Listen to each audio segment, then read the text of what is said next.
Hi, I'm Prerna. I am the associate editor at New Current Time, and all of us are here so that we can sort of just go through the process of the standard writing procedure that the center follows. And also, like in general, this should help you sort of navigate around how to structure academic writing, arguments, etc. So this is sort of like a general session as well. I'll just go through all the parts that we have, and then we can stop and have some questions. So let me just share my screen.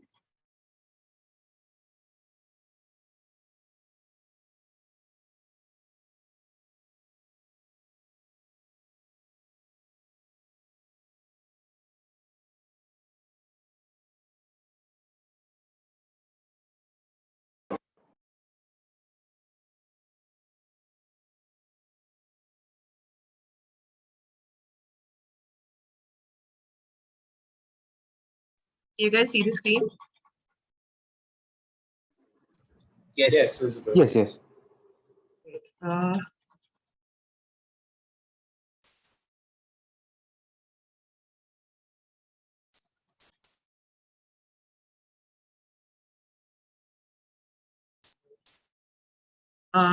Okay. So I'll take you guys through the process of what we usually follow when you're sort of starting to write your essay. So this is mostly general knowledge and also kind of competence, but I think it's easier to sort of define it this way.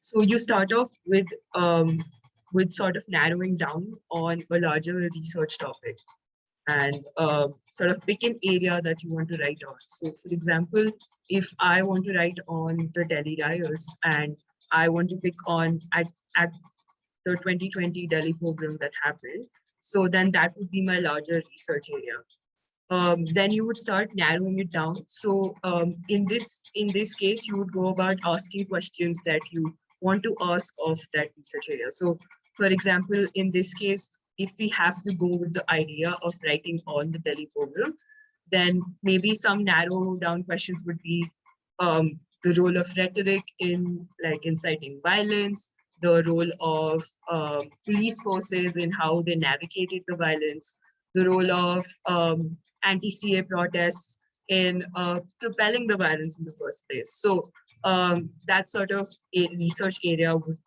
then be narrowing it down.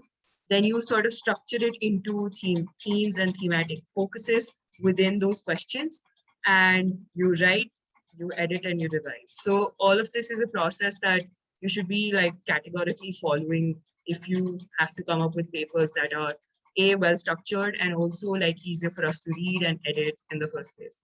So that is that.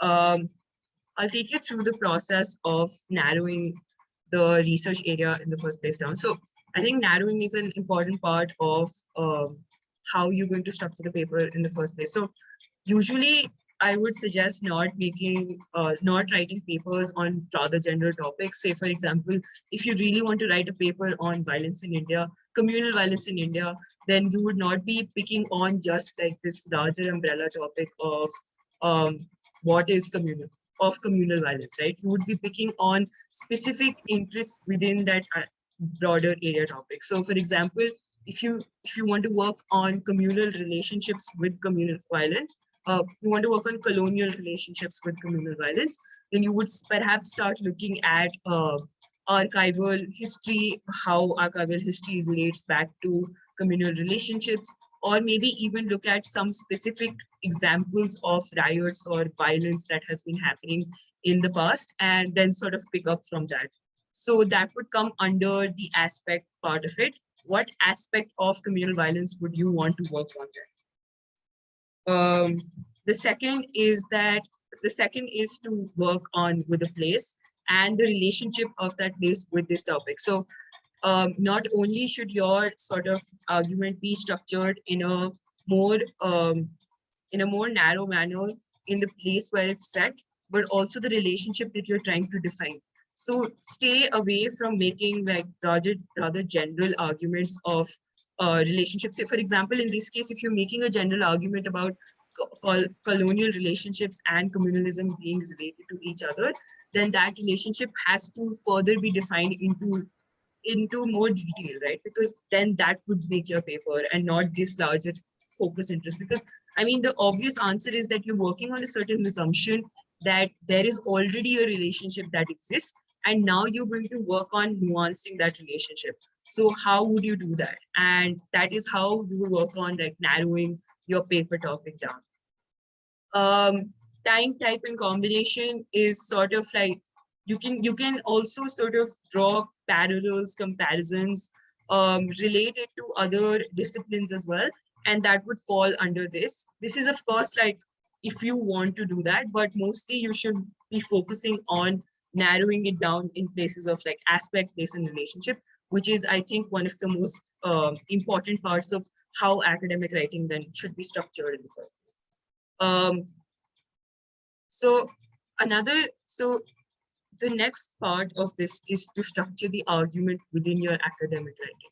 So this is basically the structure that I follow, and I think this has worked pretty well when you're coming to like writing papers down. So you follow the structure of ARE. You make an assertion, you reason it out, and you provide an example to support that assertion. So say, for example, if you're working on the assertion that in all places that have Hindus and Muslims living in close, and he's like, this is something that I'm quoting, this is something that I am like using as an example. I don't necessarily think this is true, but say, for example, your assertion is that in most places where Hindus and Muslims live in close proximity, especially say in the case of Aligarh, there have been riots, and those riots have been large scale in most cases. Your reasoning for that would be that when there is like people living in close proximity and there is like already a tenuous relationship of communalism that exists in that place, then it becomes all the more reasonable that any small incident of violence would be blown out of proportion and made into a larger violent riot act. And this is how then your reasoning would go forth. And your example would be, say, citing any riots that happened in Aligarh. So for example, in this case, you could be citing the 1991 riots or something of that sort, and sort of then building your case from that case study, and then going ahead and nuancing your argument further by supporting all your assertions. So make sure that none of your assertions are left unsupported. Like we shouldn't be finding like sentences saying, hey, I think this is the case, but and you just leave it like that. Like, I don't care what you think. Like, the basic assumption that we're going by is that you can think. So that's something that is really clear to us. But what's more important here is how are you going to go about structuring that assertion, and how are you going to go about supporting that assertion in the first place. So this is all rather basic, but just keep this in mind while writing, and especially when you're structuring paragraphs within your essay, because it helps in then like understanding and counteracting each paragraph as a separate argument point itself, and like makes it more clearer in your writing. Okay, just give me a second. I'll stop sharing, and I'll just share a link to an article.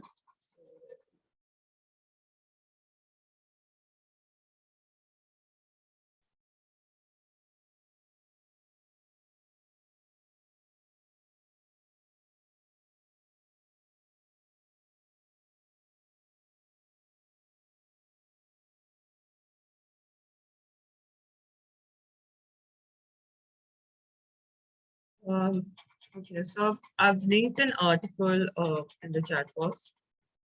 You guys can, it's linked here as well. So what essentially I've done is that I've taken out 2 paragraphs out of that article so that we can sort of like close read these paragraphs and understand the relationship between like how is the assertion reasoning example argument working here in these specific paragraphs. So I'll read out the first one and you'll have to point out what you think is an assertion here, the reasoning of that assertion, and what is finally the example, and how are you supporting this assertion. So I'll read out the first. Yeah. Did someone say something?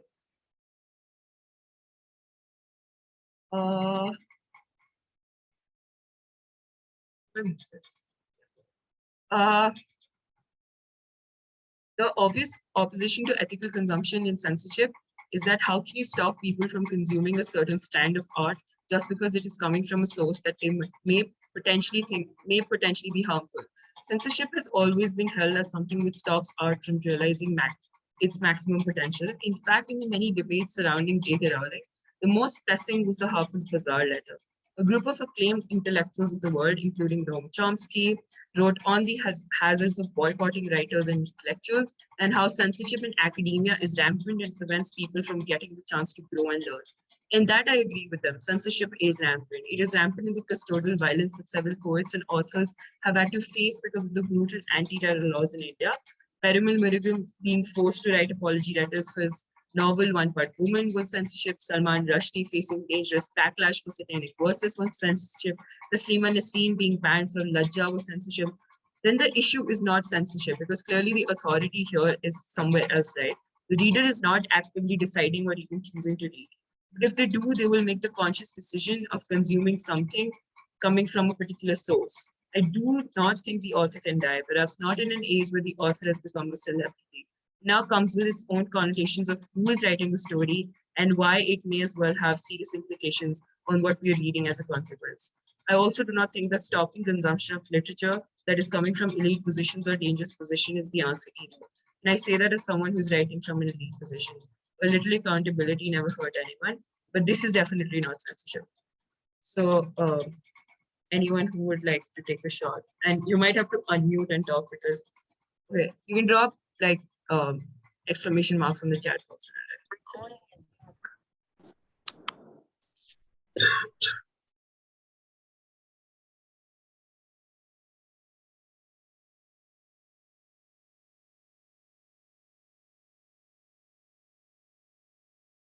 It's not that hard.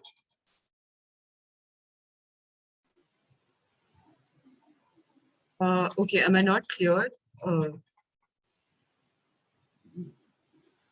Can I take a shot? Yeah, Ashika, go for it. I think the last few statements, especially the second last statement, would be your assertion, right? Okay, and what I is think the reasoning? the reasoning would be the detailing you've given above that. I feel like your first statement, you're kind of, it's like proof by contradiction, sort of. I think at least, I think that's what's happening here. Great. And what would be the examples to support like my position in this case? The Perumal Murugan being forced to write apology letters from there. Okay, that's great.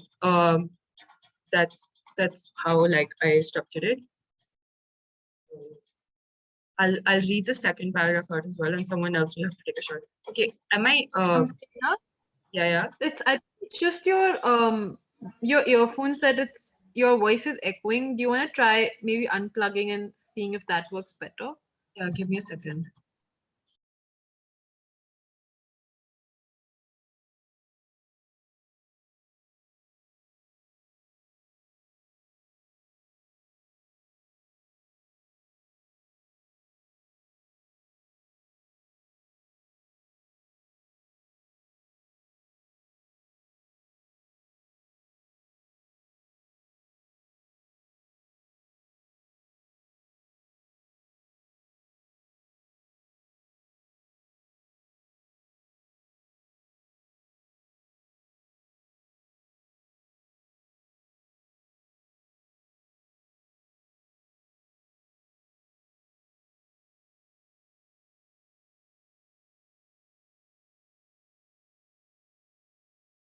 Vantika, do you think you could share the PPT?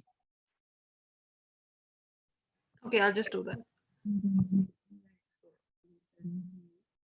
Because I think my internet is messing up.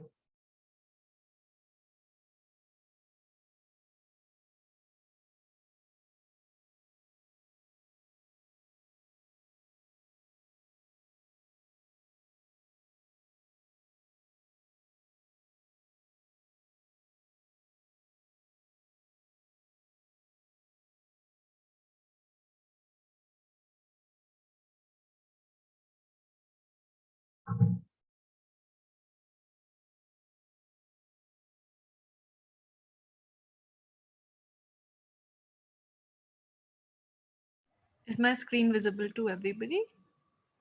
Yeah. Okay. Is my voice better now? Yes. Yeah, I think Yes, yeah. Okay, I'm so sorry, guys. Okay, I'll read out the second one and then like someone else can take a shot. In fact, I would go as far as to say that it's a good thing we know where the story is coming from. We've come a long way from the structuralist discourse that places these ideas in some sort of absurd vacuum, as if consumption of literature hasn't always been a political act. In her famous essay, The Laugh of Medusa, Siksu opens with the following lines. Woman must write herself, must write about women and bring women to writing, from which they have been driven away as violently as from their bodies. Wait, Vanchika, yeah, okay. Woman must put herself into the text as into the world and into history by her own movement. The ownership of art matters because to write something from a certain position means that you're writing into existence the privileges that come with that position. In that, if marginalized voices aren't consumed more, they will stop getting written by the ones that should be writing it. Storytelling has almost always been the most powerful tool of rebellion. Just look back and remember how the Nazis burned books and curated museums. Stories hold the power of ontological violence, violence that can in fact write into existence a new form of nomenclature. To me, it is a small price to pay if people were to read with purpose. Perhaps the politicization of pleasure will lead to an expansion of the people that can in fact enjoy this pleasure. The joy of seeing representation in mainstream media, the feeling of reading a character and saying, hey, this could be me too, or simply looking at the new world being written into existence. All of these have immense repercussions on the way readers view the world too. So take a shot. And you don't have to like specify exact, like a larger idea of you following the argument is also fine.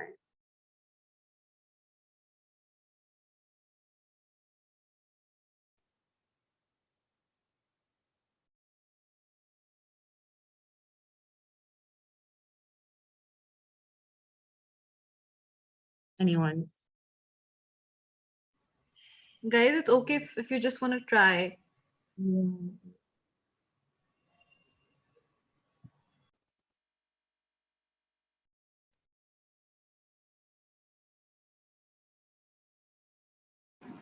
Hi, I'm Ryan. Should I take a shot at this? Yeah, go for it, Ran.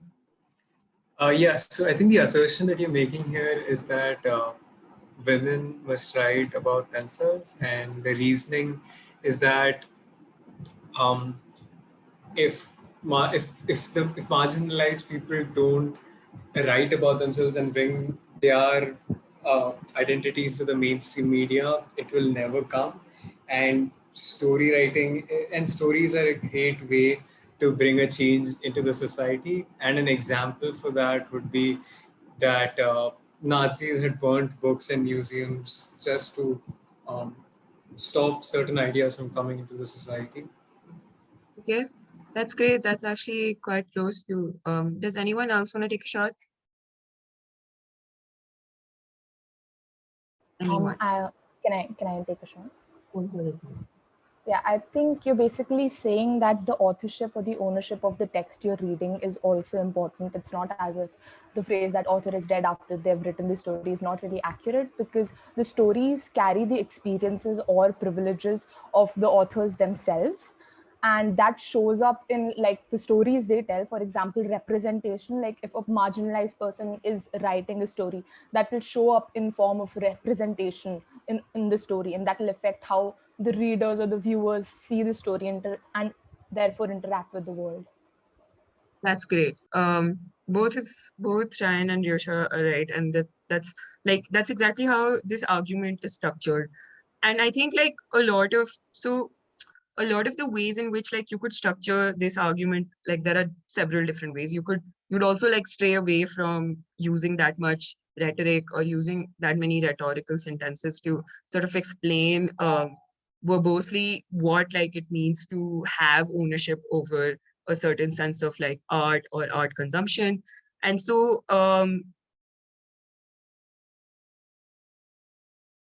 yeah, thank you. Good point. But yeah, that's like basically it, like what I wanted to cover with like close reading. So I would suggest that once you start writing and you're sort of consuming other sort of literature and art on the side, look at specific sentences and paragraphs and sort of try to try to decimate it to pieces. No, I'm just kidding. But like, look at it from the perspective of how you would argue about this, or how you would probably explain this to someone who has little to no context of what is happening, what is the entire discourse about this. That would make your writing a little bit more clearer, and also easier for the other person to understand who probably might be reading about this stuff like for the first time in their life. So yeah, Ryan. I had a question regarding the example of Nazis burning books. So I don't think that example is supporting the argument so much, because the example is stating that there were a few people who were insecure about certain books being exposed to the society. Now, that insecurity, I don't think necessarily proves that the stories have the potential of changing the society. They could have just been so insecure that even the smallest chance of a change happening in society could have ticked them off and made them burn the books. I feel a better example would have been somewhere an actual instance of stories changing the society or the discourse. So, okay. So there are 2 points here, right? So the point isn't that there's like power to change, because that's like more of a broader point. The only point here is that art in itself like possesses a dangerous position then, because if you're going to the extent of, so the Nazi project of cultural integration was actually quite large, and it wasn't like a small example, but like them burning books was just a very small part of how their cultural hegemony was working. So they actually went ahead and curated certain museums so they could like have full monopoly over how history was being written, and how they were going to present certain like narratives in itself. That's why like they wanted to write certain history, certain biological histories itself of like Jews and other marginalized communities that they were oppressing. So that's where like this idea and the notion of who owns the art and who's actually pushing that art forward and what kind of art is being pushed forward becomes important. So that's the point. But like, thank you for pointing it out, because that means that like the writing isn't clear enough. So that should be something that you should be working on, and like clearing all positions you feel could like come up essentially in retrospect. So that's part of like, that should be part of the editing process that should be followed. So that's it from my side. Does anyone else have anything to add or ask anything? No? Okay, then we move on. Next slide, Panchita. Great. So these are some common mistakes that we picked up from last time. Actually, like overall, when we're following a certain like editing process. So in your writing style, avoid using the same word or phrase repeatedly. You don't have to like phrase the same sentence multiple times in different ways. We get it. Your one assertion should be enough. You should be using formal words mostly. If you do want to make a point that is more explanatory, and you want to simplify certain complicated ideas, then use certain carry forward sentences. So something like, in other words, on this is how this is another example of how you could be looking at this. And so like sort of structure it that way so that there is some like flow to your argument. You need to back your argument. All arguments that you make, all assertions that you need to make should be backed by evidence and some sort of actual literature that you've read, some sort of like papers that you've read. They should all be backed. And there should be nuances in your argument. So your argument shouldn't be one like stock of, hey, x equals y, and henceforth here are my examples to prove x equals y. You should be like, x equals y, here is how x equals y. And that process itself should be followed with like then proving within itself how x and y are two variables that should be equal. And these are all the conditions and all the sort of argumentative points that make them equal in that sense. So your structure should be basic. It should have an introduction, and it should have a conclusion, and it should have some body paragraphs. And those body paragraphs could be converted into subsections so that it's easier for your reader to read and easier for you to write as well. And paragraphs should be shorter, and please don't write five line sentences, it's really hard to read them and harder to even edit. And just imagine the person who has like no investment in this, like goes ahead and looks at a sentence. The opening sentence is 6 pages long, and you just immediately like, I don't want to read this. Bye. So like, please don't do that. Grammar, use punctuation, please. Commas. Oxford comma is great. I love it. Follow one tense and check spellings. If it shows red line, fix it. That is not part of the editing process. We shouldn't have to fix there. That's it. So look for those like tiny edit like tiny grammatical errors, because it takes a lot of time to edit those. It really does. Yeah, next slide. That's it from my side. Do you guys have any questions?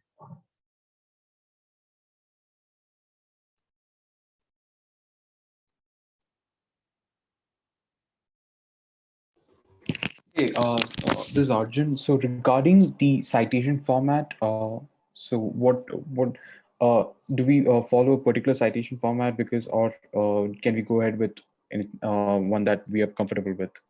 So there is no citation format. You can paraphrase and then hyperlink the source within the paper itself. Because if you look at all the articles that have been updated on the website, Yeah. they don't have like MLA or APA or any footnotes or stuff like that, because it's hard to upload those on a blog. So if you you just paraphrase your argument, like mention source. For example, if you're quoting something from Veena Das, this is just like off the top of my head, but if you're quoting something from Veena Das and say Veena Das says in her book, blah blah blah, and then like quote the whatever quote you want and just hyperlink the book source. That's it. Sure. Okay. Thank you so much. Yeah. Anything else?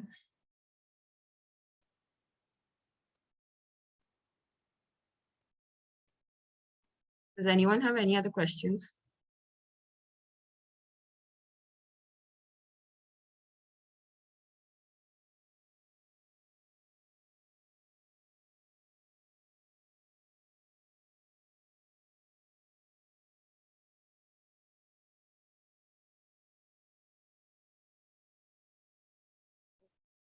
Okay, everything is that clear.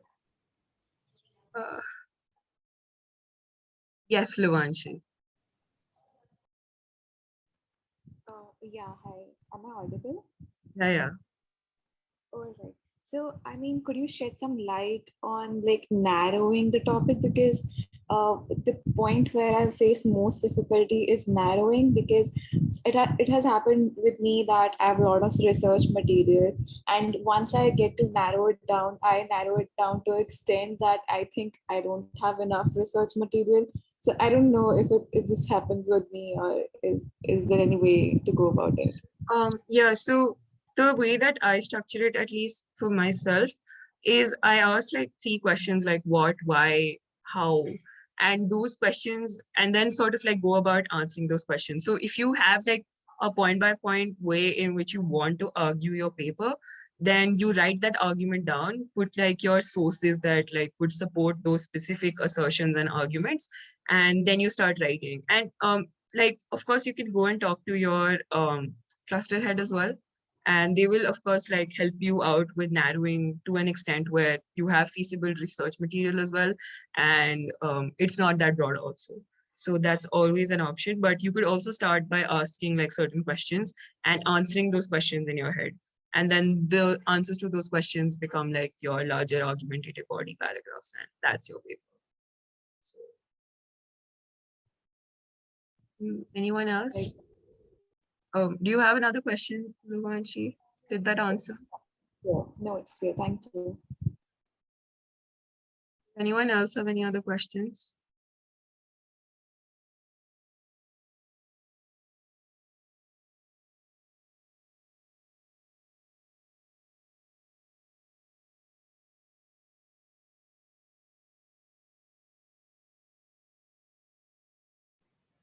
Guys, in case you have any questions just on, the stuff that Prerna has taught and you still didn't understand that, just feel free to clarify again, because these are very important points. And, as a part of the editorial team, we don't want to edit these little things that has already been taught. So in case there's anything that you're not sure about, feel free to clarify.